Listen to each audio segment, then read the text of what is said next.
They murdered your son down south, expected you to keep a closed mouth. But you demanded an open casket, and this nation blew a gasket. Emmett was just 14 years old. That's why your story will always be told. Mamie Till, this is for you. God made us mothers of a people who are othered. In the land of the free and the brave, it's our kids winding up in graves. Whether it's the police, a mob, or a Karen, this land that was built on the back of our folk, ripped off from Africa, brought here in boats. Mothering while black has always been complicated. Gotta teach our kids how to be assimilated and to not look threatening or make them feel ill at ease. Else our kids wind up in the street under a policeman's knee. Harassed, mocked, rejected, and more. Happens just going to the store. Black bodies are not safe. That's why tears stream down this face. Our pigmentation leads to our criminalization. Black skin is a gift from God, but why is it so hard for the world to say Black lives matter? Let our sons and daughters outlive traffic stops, so black mothers don't shut up when they see a cop. A police interaction should not be their subtraction. Please just protect and serve, so we can hold on to our last nerve. We are mothers, resilient and strong.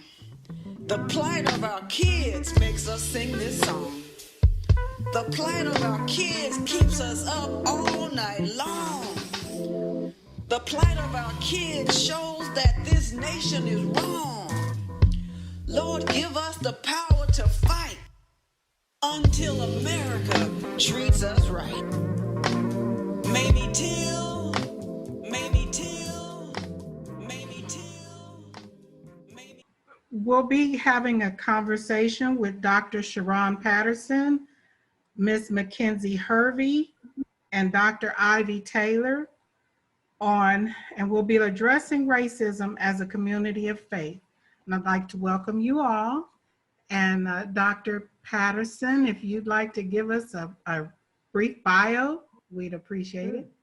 All right. Hello, everybody. My name is Reverend Dr. Sharon C. Patterson, and I am the senior pastor of the Hamilton Park United Methodist Church in Dallas, Texas. And this topic of racism in our community is one that weighs heavy on my heart, and I have been actively involved in fighting racism for a long time. Been involved in different panels and different committees committed to ending racism, and those committees seem to be happening time after time after time, and the racism keeps continuing. Yes. So I have come across this book called White Fragility, and it really puts the onus of ending racism on white people. And that's where I stand today. They have the power. They will be able to dismantle it. But before I go on, I want to say that regarding racism in America, I'm especially concerned about the high incidence of police brutality against unarmed African Americans. And as a mother, it has really touched me. And you will see in this video, my latest video on this topic. I've created a theme song for concerned Black mothers across America to give us strength to press on and to fight till America treats us right. Yes, yes. And as a mother, it is hard. It is very hard. And Dr. Taylor, would you give us a brief bio? My name is Ivy Taylor, and I am the president of Russ College, which is a small United Methodist sponsored HBCU, or historically Black college, located in Holly Springs, Mississippi, which is about 35 miles south of Memphis, Tennessee. I recently started this position just in June, prior to serving in this role in higher education, I was a public servant and urban planner. I was an employee at the city of San Antonio. I worked at a affordable housing nonprofit that was a Catholic agency. I was a city council member in San Antonio, and I served as mayor of San Antonio for 3 years. So my life's trajectory has allowed me to focus on what I describe as connecting people to opportunities. And as a first generation college educated African American whose parents were from Wilmington, North Carolina, though I grew up in New York City, that's all influenced my perspectives on race and has propelled me to focus on how I can be of service in connecting people to greater opportunities for social mobility, for stability, for access in many ways. I had an epiphany after working on making places better for many years as an urban planner. I realized that I'd be a lot more effective in investing in people and not places. And so that's how I found myself working here in higher education and have discovered a passion for historically Black colleges, which have made such an impact on the lives of Black Americans and on our nation in general through creating many of the leaders that have made great strides. So I'm excited to be able to be doing this work during a very weighty moment where we're all thinking about what can we do to make things better. I come to work every day and I know when I pass by the old slave trading post that is located in the middle of our campus, I know that the work that I do every day is relevant. That's Thanks for great. having me in the conversation. Thank you, and we appreciate you. And Ms. Mackenzie? Hi, my name is Mackenzie Hervey, and I am a 2020 graduate of Alamo Heights High School. And now, post high school, I've really been working to highlight the issues within the Alamo Heights district in general. I've personally faced a lot of discrimination because of my skin tone, as well as my gender. And I'm working to address those situations that I have experienced while in the school district. And so in doing that, a friend of mine and I started a petition to really bring awareness to the school that these are real issues happening to their students. And just because not everything is on video these days, almost everything is, but there are still those instances where things are not on video and things are not caught on camera, but it doesn't mean it didn't happen. And I think that's also interesting in the horrible police brutality that we see, that I know my generation is almost desensitized to it because we've seen it since, for me, pretty much the age of 12, and continuing to see these horrible deaths in front of our eyes. We also have to realize that that is a small percentage of the people who die at the hands of the police, and it really is a problem. And so really bringing those issues to light, especially starting small in a community that I was a part of, and exposing how hurtful that is, and also make it so in the next 4 years there isn't another Mackenzie having to do the same amount of work. Because I know my school district really, on paper, it seems like one of the best schools to go to in the San Antonio area. However, whenever you're in a district or you're having the day-to-day life, in some aspects, it's not like that. It's not a place of excellence. And I want everything to be better. I want people to be better. And I want the school district to be more inclusive and fix the issues that they have. But really, it calls for bringing the issues to light and making sure that the students of color, specifically the Black students, although we are a small population, feel safe and feel heard. Thank you, Mackenzie. you're doing so much at a young age, and we appreciate you. Social media has uncovered so much, but not enough. There's still so much more that we don't see. And, you know, everything is not going to come to light, but it takes a movement for us to do something headed in the right direction. Um, so I guess either of you, whenever you, whoever wants to answer this question, but do you feel the faith-based community is doing its part in addressing racism? No. Yeah, exactly. Come on. And I'm interested to hear what the preacher has to say, but Okay. I from would my say no, perspective, I would also say no. because we have to start in-house, and in-house, our religion is so full of racism and sexism. We have to clean house and help move our people away from a white Jesus on the cross, and have to see Jesus as that nappy-headed Negro from Nazareth.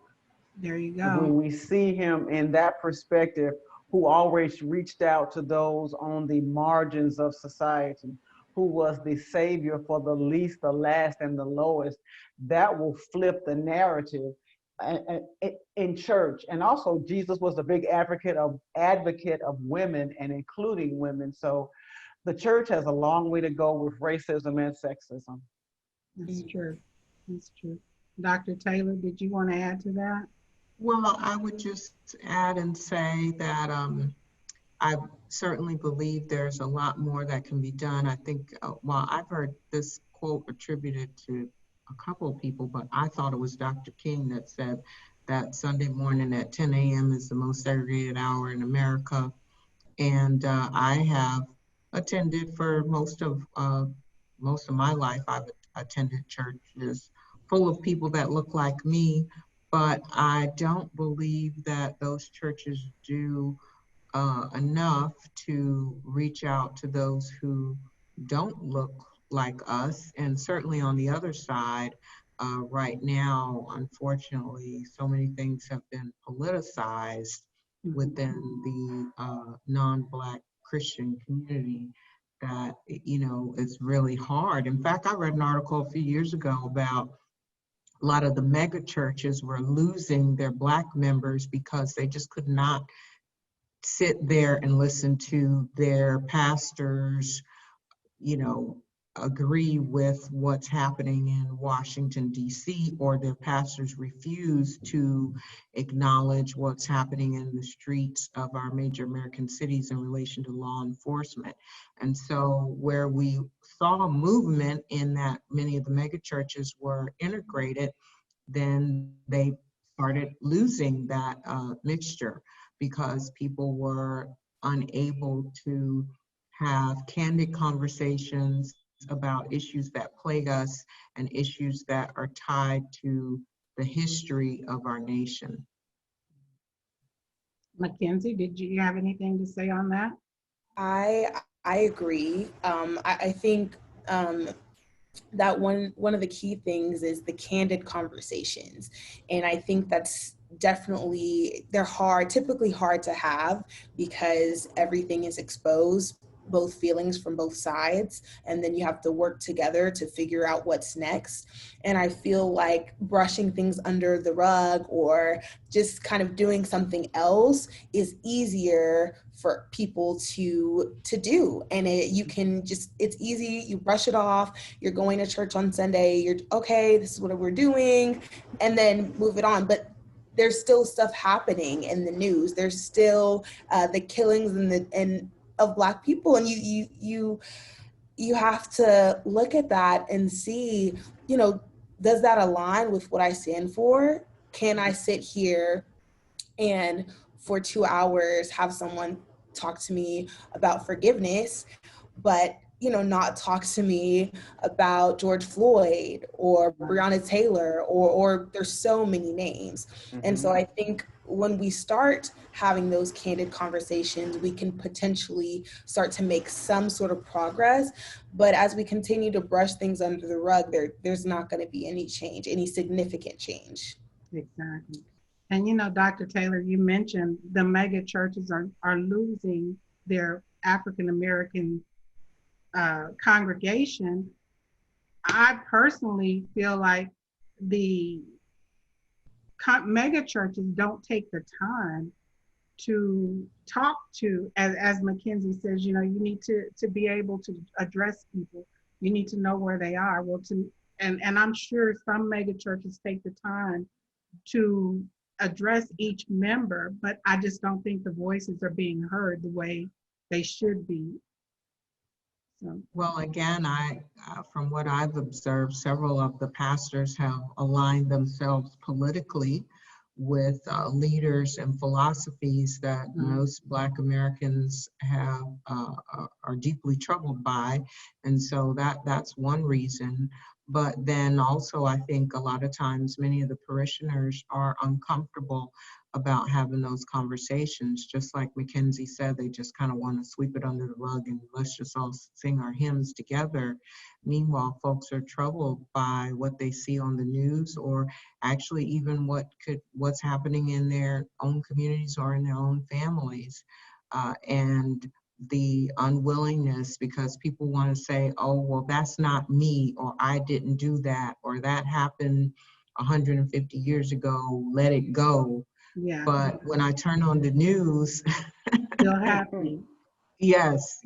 So there's got to be a willingness to address the discomfort. And as you mentioned, having, for what I've heard from people who do attend larger churches, what they like is the variety of ministries and opportunities to get together in smaller groups around certain topics, or in order to engage in certain activities in those small groups. Sometimes you hear about some of them that worship in homes together periodically.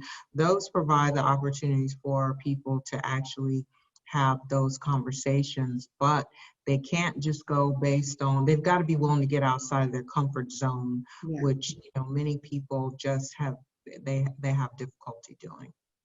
And let me add one more thing to piggyback, Doctor. This is the beauty of the Black church.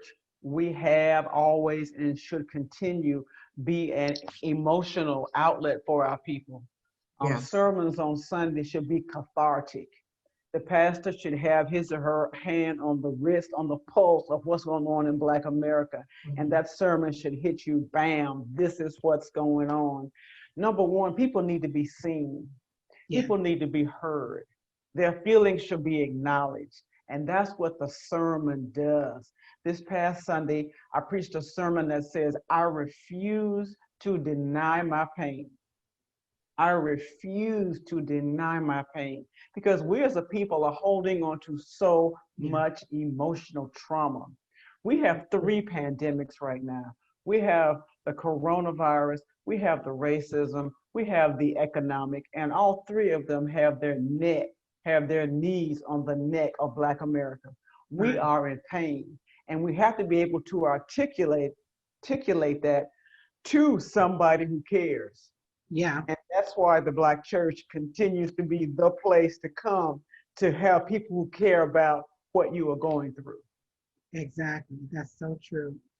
And when you see qualified people of color passed over for promotions, how does that make you feel about the organization or the entity itself?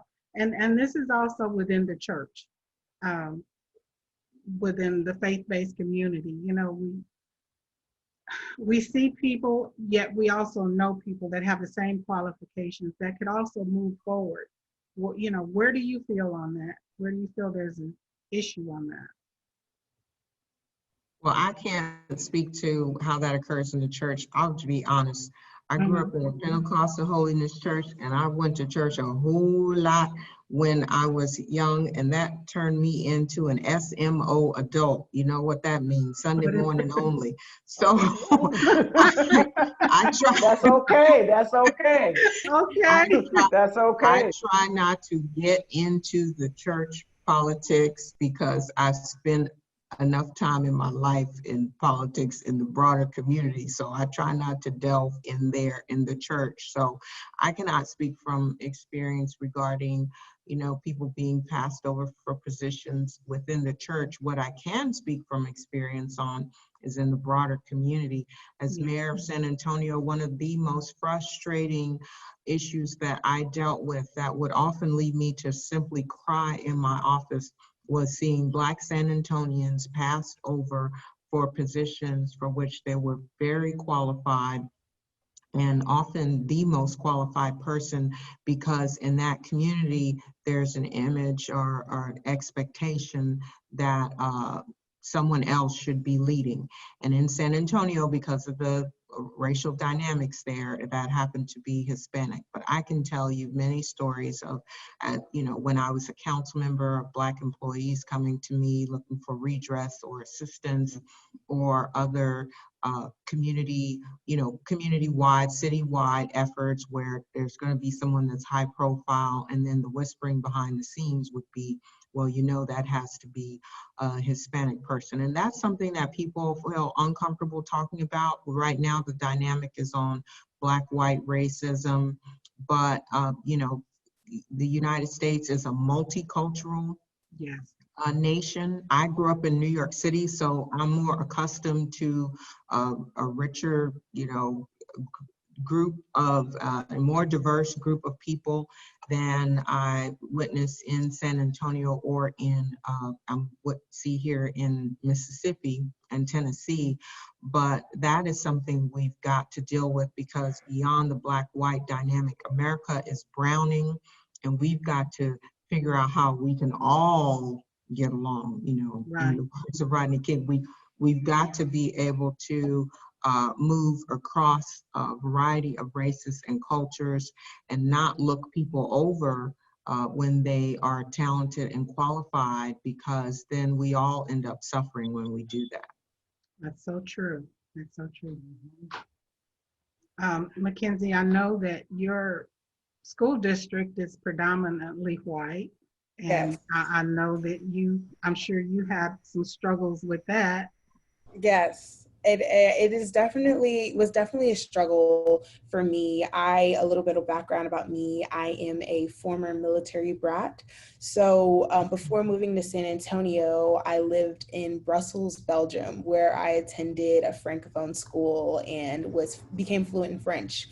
So moving there from Belgium to my first public school was definitely a jump.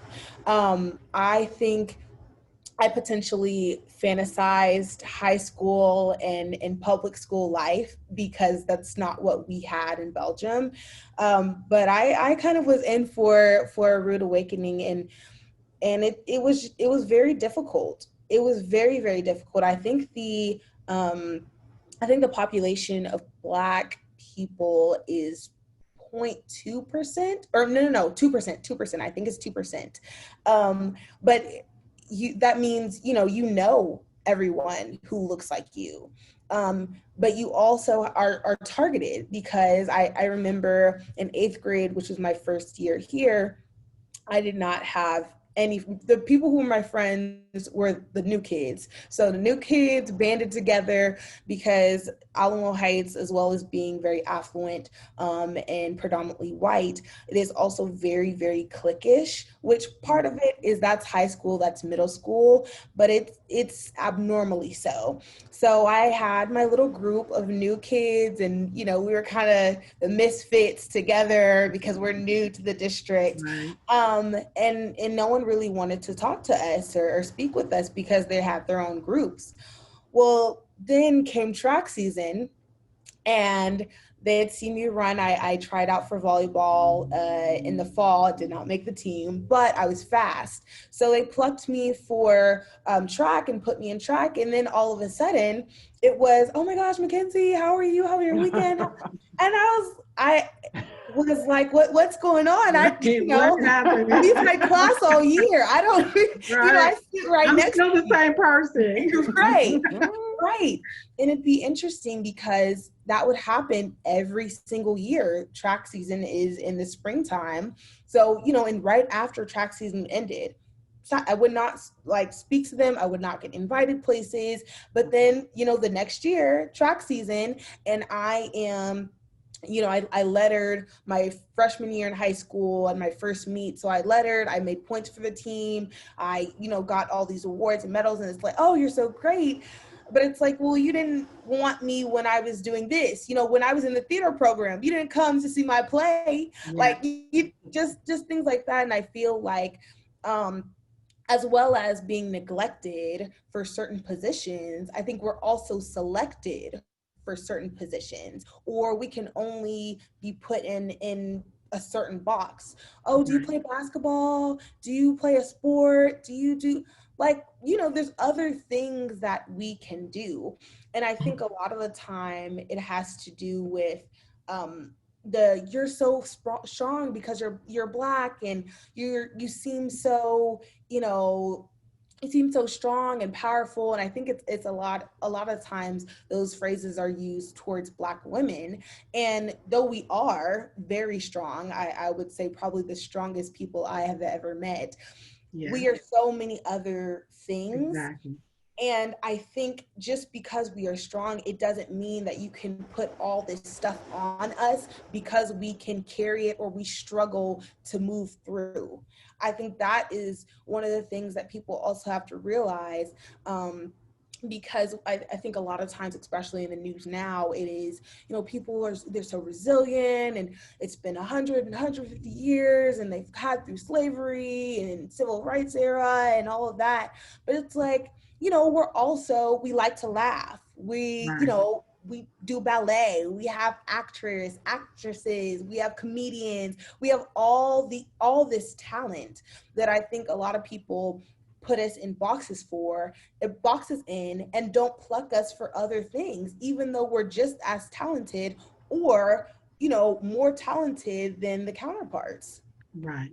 So true. So true. And that kind of throws into the question, do you feel that people of color don't stand up and just stand their ground or speak about different being passed over or situations that happen? Do you think they don't do that because of fear of retaliation? Oh no, I would say we have been standing up for hundreds of years. We just have not been heard. Well, that's true. Retaliation is a part of the process. I mean, the Klan came about because Black people were rising up. The massacre in Oklahoma, where they burned down Black Wall Street, came because we rose up. So when Black people rise up, there probably will be retaliation. I remember listening to John Lewis on television, the late great John Lewis, and he was saying when he was a freedom rider on the buses, he was prepared to die. Mm-hmm. So there is a price tag that you pay for standing up. But I believe all of us on this screen today, we do stand up because we know it's our turn to pay the price. And as a saying goes, someone has once said to me, freedom is never free and the struggle is never over. That's true. So true.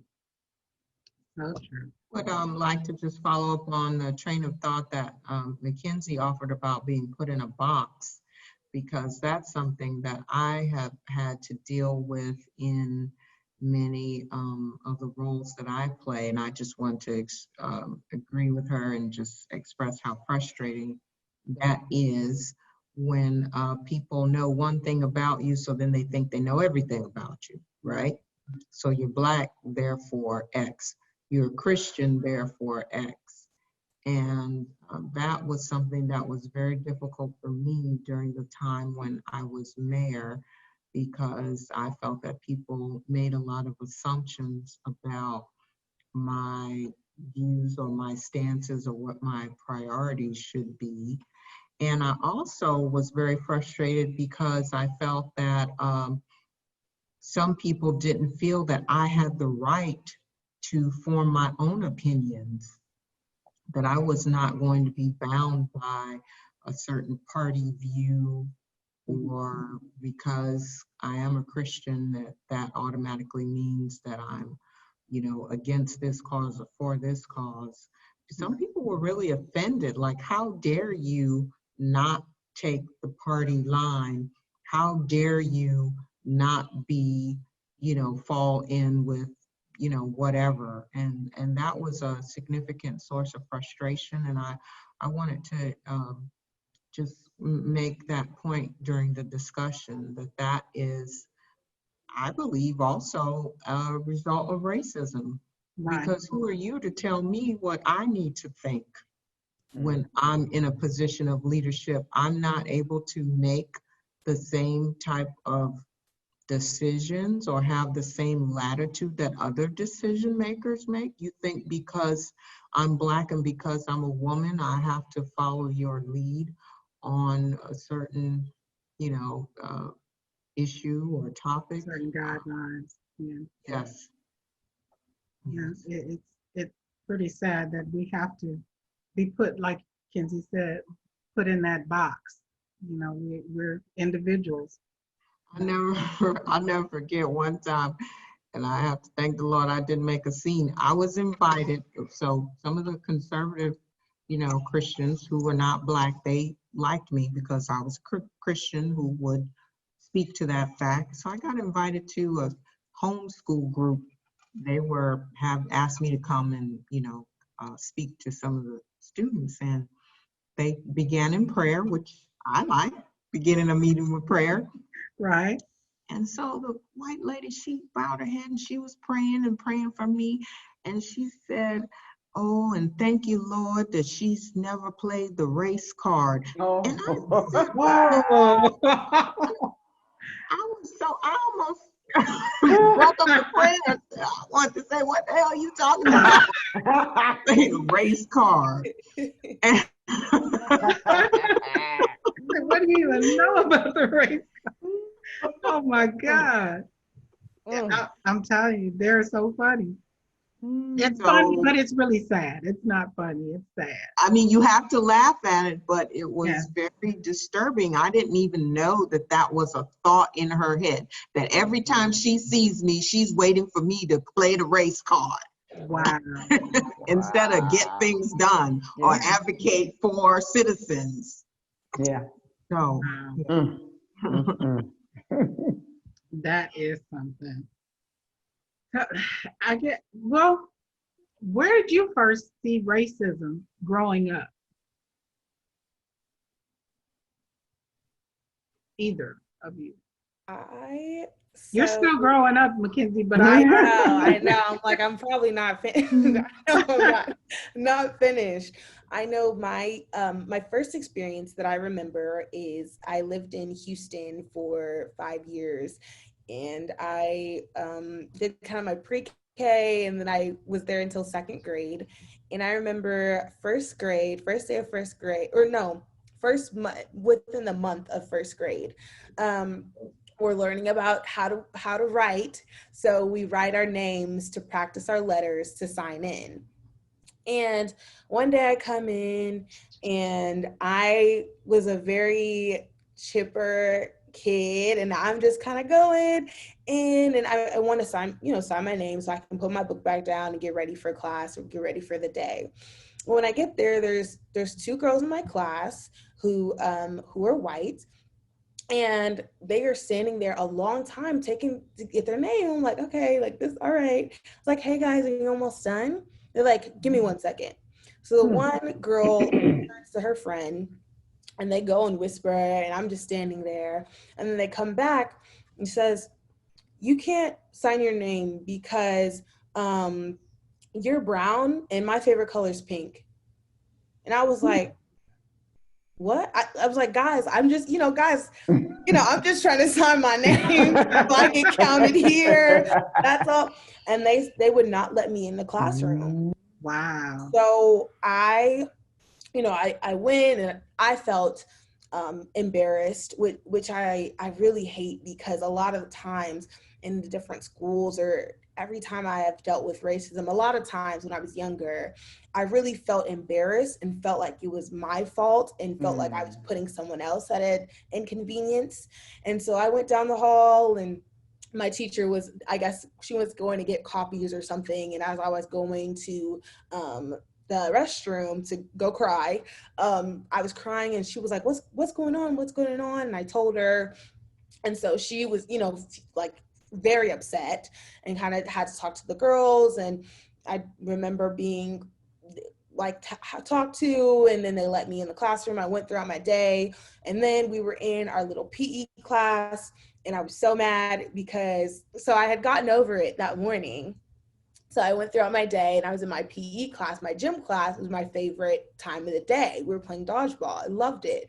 And like, I see the principal like walking towards us. I'm like, I'm gonna get called out of class. And I got called out of class to go to the principal's office. And I was so mad because it was my favorite period. And I was like, dang, you have to pull me out now.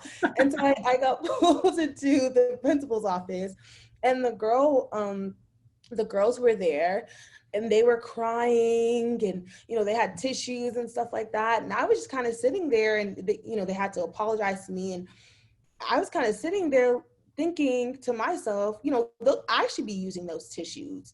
Like, they shouldn't be crying over something. Like, this is my issue. And I kind of just sat there, and we had a whole discussion. And the next day they drew a picture and left it in my little cubby about being best friends. And even then, in first grade, I went home and I gave the picture, like I showed my mom the picture of us. We were like on a hill, was her as in the little tan crayon and me in a brown crayon. And I was like, Mom, what am I supposed to do with this? Like, I don't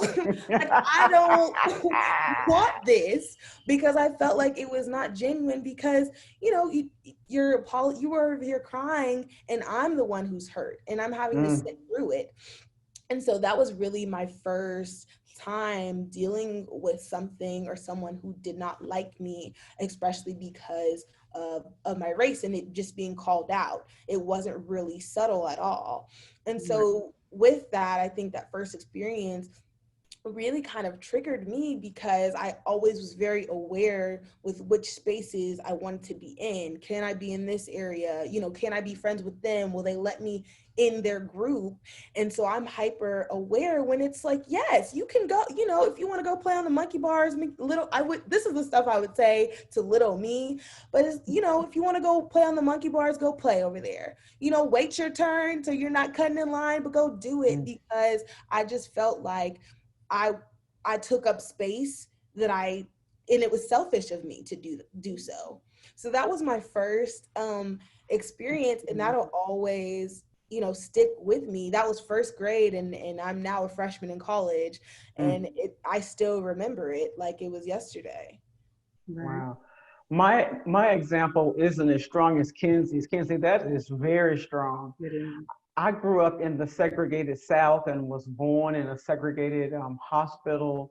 And my parents lived through Jim Crow, and they're deceased now, but they both bore the lash of that mistreatment, the separate water fountains, the separate schools.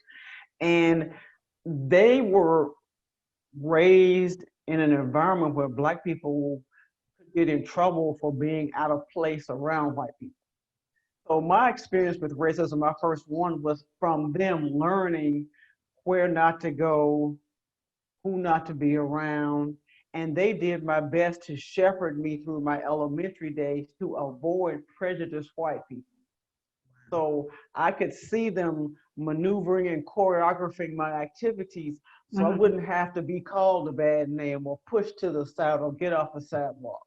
So I just saw them choreographing my safety in a world that would harm me otherwise. Right. And like you said, your safety. Yes. It was about your safety. Yes. For me, I don't remember a very early experience, because I grew up in New York, but I mean, the neighborhoods were segregated pretty much. So my neighborhood was Black. We attended Black church. The school was Black. So I didn't start interacting with a wider array of people until I got to high school, because at that time in the late 70s, early 80s, you lived in a Black neighborhood, both your elementary and your middle school were going to be Black, which is what I experienced. Then in high school is when I began to interact more with white kids, and there was always, I called it the yearly race riot. There would always be some sort of, big tension or a fight, and it turned into everybody taking sides. But that's probably in high school when I first started experiencing the divisions. And I remember when I was junior in high school, there was a young lady who applied to Yale. She ended up matriculating there, graduating and everything. So she was a year ahead of me, but she told me that when she decided to apply, that the counselor told her not to waste her $50. Wow. But she ended up, getting in and going. So then when I came around the next year, he didn't say anything to me when I told him I was applying to Yale, because he had already learned his lesson the year before. So yeah, it is, it can be difficult when you face diminished expectations for yourself. To me, that's probably the manner in which I've encountered it, diminished expectations. I remember being home from break one, for a break from school, and first thing I bought freshman year was one of those baseball jackets, with the leather sleeves, and it's wool, and it's got the name of your school on the back. And I paid about $90 for it. I was so excited. I still have that jacket. 35 years. That was a good $90 I spent. But anyway, it's got the big Yale on the back. And I went to the movies in Queens wearing the jacket when I was home on break.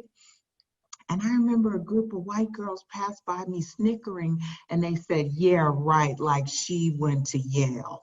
Oh, wow.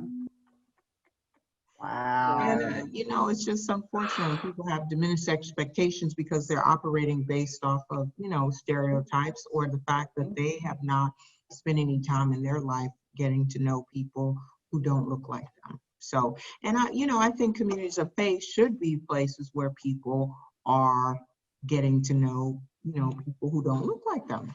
That's true. So true. So how do we change people's hearts? Because we know we can't change their mind. It's somewhat embedded. So what ways do you see that we could possibly change hearts? I know with Kinsey, it's one of those things that they had to get to know her. But even getting to know her, listening to her story, it was because of what she could do in track, because of what she brought to the school, not because they got to know Mackenzie Hervey. How else can we, how else can we change people's hearts to get to know us and to get to realize that this is racism and it's unnecessary? Is there a fear? Yes. I want to keep going back to this book, White Fragility, because it is really good. Robin DiAngelo wrote it, and it's subtitled, "Why is it so hard for white people to talk about racism?"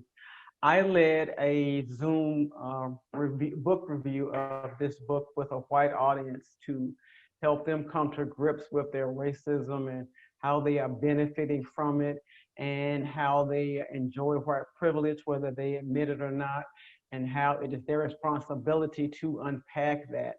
Right. So for me, ending racism begins with helping those who really can do something about it, getting them excited. They're called white allies. And I'm doing my best to raise up white allies across America who will dismantle racism. As a people, we Blacks have prayed, fasted, marched, preached, hollered, laid before the Lord, trying to end racism. Clearly, it's time for us to take a rest and let them step up and do the work which they can do. Right. They can do this. Right. And that book is on my nightstand. I've been meaning to read it. Great. Yeah, I intend to, but I would agree that there is a great opportunity at this time for others outside of Black community to engage, but we also have to, as Reverend Patterson did, help be facilitators as well. And have the patience and the willingness to have those conversations with people who are genuine and wanting to learn. Because, you know, sometimes after a while, you just get so tired, you can put up a wall as well. So some of us have to be willing to enter that space for those who are willing to do the work, the hard work of self-reflection. But I don't mean to sound negative, but to a certain extent, you know, the Lord has to change people's hearts. And yeah, I don't know how people can sit, but you know, so people sat up in church during slavery and somehow justified that. It's really sick to me because anyone would come in contact with Jesus and read the scriptures, then they would find, as Reverend Patterson said earlier, that he reached out to people on the margins of society and the least, and that people should recognize what their role is if they claim to be a Christian. Mm-hmm. So true. So true. I agree. I agree. I think that to a certain, there's only so much that we can do. There's really so much, so many conversations you can have, so many books you can write, so many times you're standing out in the streets. It really comes down to putting your own feelings and views aside. And really, I know a lot of times we use the word or the phrase to step into someone else's shoes. And although no one will ever feel what someone else goes through individually, you can try and see where they're coming from and then form some sort of middle ground.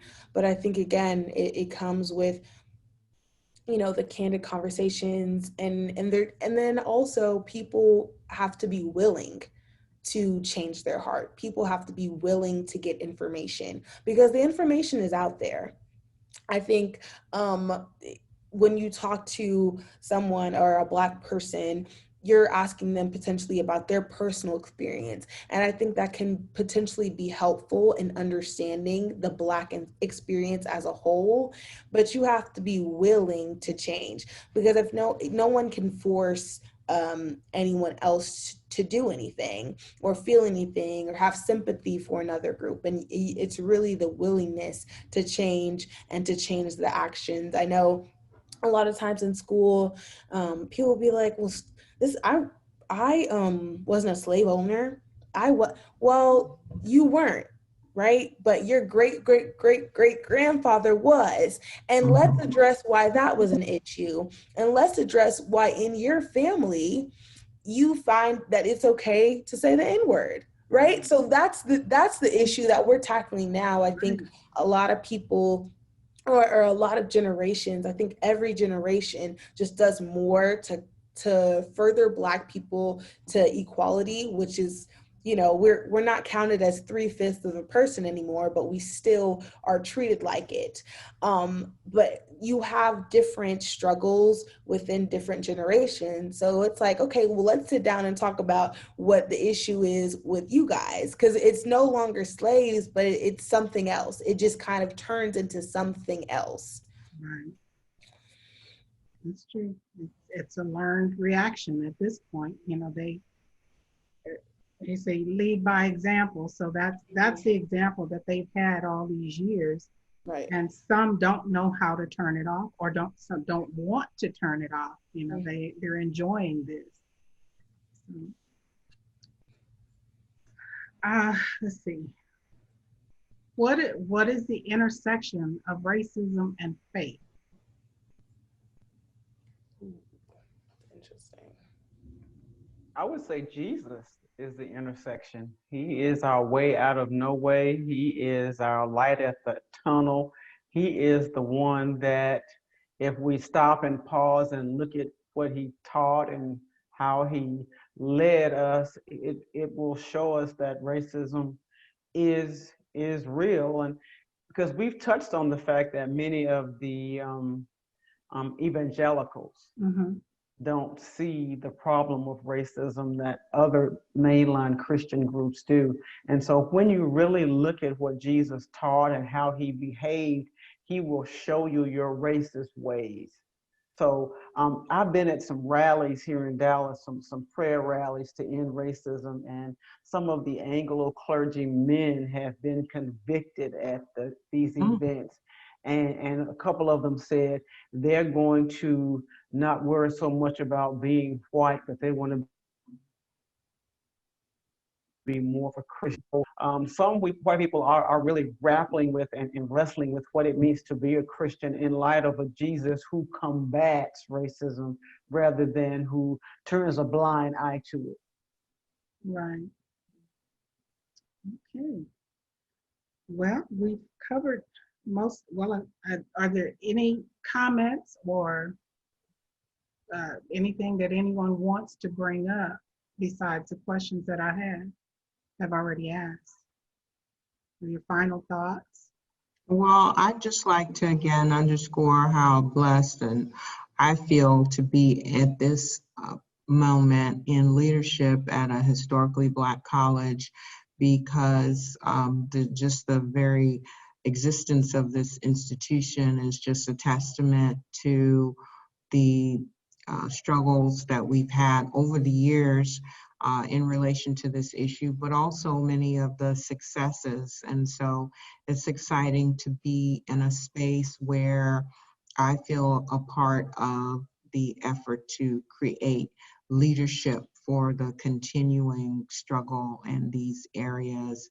You know, Russ College was formed in 1866 by missionaries who felt convicted that they needed to help freed slaves in, educating themselves so that they would be able to establish their lives and be productive citizens. And the mission of this institution is still relevant and still grounded in faith. And so it's just a really special place to be. I do anticipate that although in the 21st century, Black students like, Mackenzie have a variety of options as far as colleges, that we will probably see an uptick in young people wanting to be in, quote unquote, safe spaces as they discover themselves and hone their leadership skills so that they can then go out into the world and be grounded in, history, which I think is very important, not just for the white folks, but for us to be grounded in our history as well, and to understand how brave our forebears were, and that we have an obligation to continue these fights. And so that's what we focus on here at Rust, and creating leaders that will go out and continue to be change makers. Dr. Ivy, let me second your point about HBCUs at a time like this. They have been essential, and they continue to be essential as bearers of Black pride and Black progress and Black thought, where we don't have to dilute ourselves or explain ourselves or be worried about a safe space. I'm a second generation HBCUer. I'm a graduate of Spelman College in Atlanta, Georgia.